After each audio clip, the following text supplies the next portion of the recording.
So Victoria Monet released an album, Jaguar Yes. 2. Yes, it actually came out before our last episode, Yeah. but we had a lot of music topics last episode, and truth be told, I was super tired last episode. I remember I was there. Man, I wasn't. No, you weren't. I was home in bed. Yeah. I was here physically, but the rest of Mentally, me was. you were not. The rest you of were me not was with home us. under the covers with the Right. AC on full blast, real cozy, just. Yep. And this is true. And and we've also had time to sit with the project. Yep. So, Victoria Monet's album, Jaguar 2. It gave me feels. It gave me vibes. It's very vibey and also with a hint of nostalgia. And I like that. I like the nostalgic feel. I think that was like that goodbye song at the end of the album. I loved that. I was, doing a little two-step and, I was enjoying myself listening. I liked it. I liked it. I need to listen to it a little bit more, but I liked it. I thought it was pretty smooth. And I've said this many times before, but I like music that takes me to a place or makes me remember a place or a moment. Especially being able to invoke that in someone when the music is new to them, like this is a new album and I'm listening, but I'm still able to conjure up certain memories and certain emotions that happened well before I was exposed to this project. I think is really cool and that speaks to how good the music is. And I had a good time with it. I did. I highly recommend. Okay. Did you listen? Do you know Jaguar 1, her first album, or no? I did not listen to the first one. Okay. I was gonna ask you for a comparison if you did, but it's okay if you don't know it. Yeah. Okay. Cool. Do you have a favorite song? Not yet. Okay. I really like this album. I think I like it better than the first one. I really liked the first one, played it a bunch. I tried to put a lot of people onto it when it first came out. I think that was right before we started doing this pod, to be honest, but I could be wrong. Mm-hmm.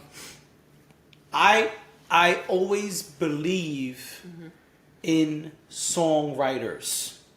Yeah. People who can write songs well will excel. She has a great pen. She's done stuff for Ariana Grande, writing wise. I believe that's why she was featured on Ariana Grande's last album. And she's killing it. I don't know who else she's written for, but I do know she wrote for her, for Ariana Grande, and I believe that's why she was featured on her last album. I like when people who are songwriters are also able to deliver different types of songs to us. Because if you listen to Jaguar 2, there's a lot of different type of sounds on this project. There's a reggae feel, there's an R&B feel, there's a pop feel. And just like I said with Drake and Cardi in my earlier examples, I think when you could give a little bit of this and a little bit of that, people will enjoy the project more. Because in my opinion, what happens when you like a specific sound and that's all you give me, I can only listen when I'm in the mood for that specific sound. If all you give me is super gangster raps, Right. well, that's great. But then I can't listen to you when I want to listen to something other than super gangster raps. Right. And that's why balance is key. And I think that is a big part of what makes Victoria Monet shine in this scenario, on this album. I think Jaguar 2 is an elevation from Jaguar 1. Yeah. And I listen to Jaguar 1 a lot. I think I'll change my opinion later, but on the first couple listens, I think I've listened to the project 3 or 4 times now. Jaguar 2, I think it sounds better than number 1. This sounds like more money is behind it. This sounds more balanced, and this also sounds more confident to me. You know, she said you can't even get none of these 4K titties. You know what I'm saying? She did say that. That was funny to me, and I thought that was fly. She did say that. It's a good project, clearly, is what I'm saying. I enjoy it. I think it has a lot of replay value. To me, there's not even really many songs to skip. I have songs that I like more than others, but I don't think there's any song up there that's like, yo, turn this trash off. And I think that when you have someone who is a skilled, not only songstress, as they say, singer, but also a very skilled writer, I think it really shows you how different they are than the rest of the people who are currently out. No matter what generation it is. I think in the 90s, that showed. I think in the early 2000s, that showed. And I think today that still shows.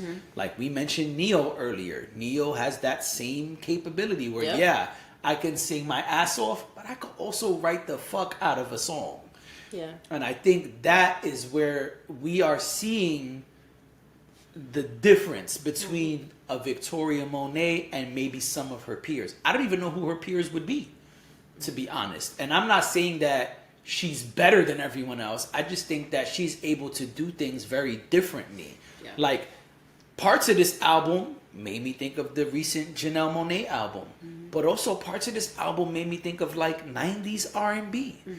And so being able to go on that kind of journey, for me, is really fly. And I think everyone's not capable of that. Yeah, that's a different level of versatility. That's a superpower. And everybody don't got that. No, absolutely not. Everybody, I mean, some people just got martial arts, but you got martial arts and the ability to fly. That's wild. That's wild. You could fuck niggas up and then just fly away. That's true. Just pow bam zap, up and away.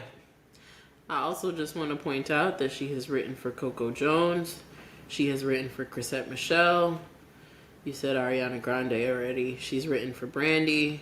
She's written for Justine Skye. So I know you said you weren't sure who she's written for before. I figured I should just. No, I appreciate that. You know, Fifth Harmony. Oh, I didn't. That's see.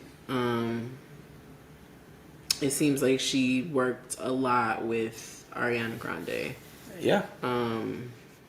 Oh, do you know?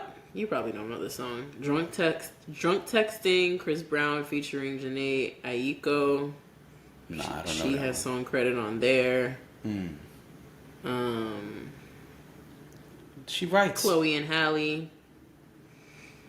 Yeah. Yeah, and then a bunch of Ariana Grande. But yeah. Yeah. And that's what I'm saying, like, think about the name Ariana Grande. Oh, huge. Writing for Ariana Grande? I mean, that's a huge deal. Right. That's a huge deal. Yep. And so I think she didn't write for Miley Cyrus. Maybe she needs to. Maybe then she'd be able Don't be shady. Maybe then she'd be able to do more Don't than... you be shady with me. Maybe then she'd be able to do more than buy her own flowers. I know, I'm a hating ass hater. I'm fine with that. You are grumpy this pod. I'm smiling. I don't know how I'm grumpy. Whatever. That's a new superpower, smiling and grumpy simultaneously. Oh, whatever. Carry on. I think this is a great sophomore album. I mean, I only have good things to say. I don't really have any bad critiques of this album. It's a good album. It's a solid album. It's an enjoyable album. Lots of replay value. And I look forward to continuing to see what she does moving forward. It's great. And I also like that she is able to crank out just different styles. Yeah, I like that. I like that a lot.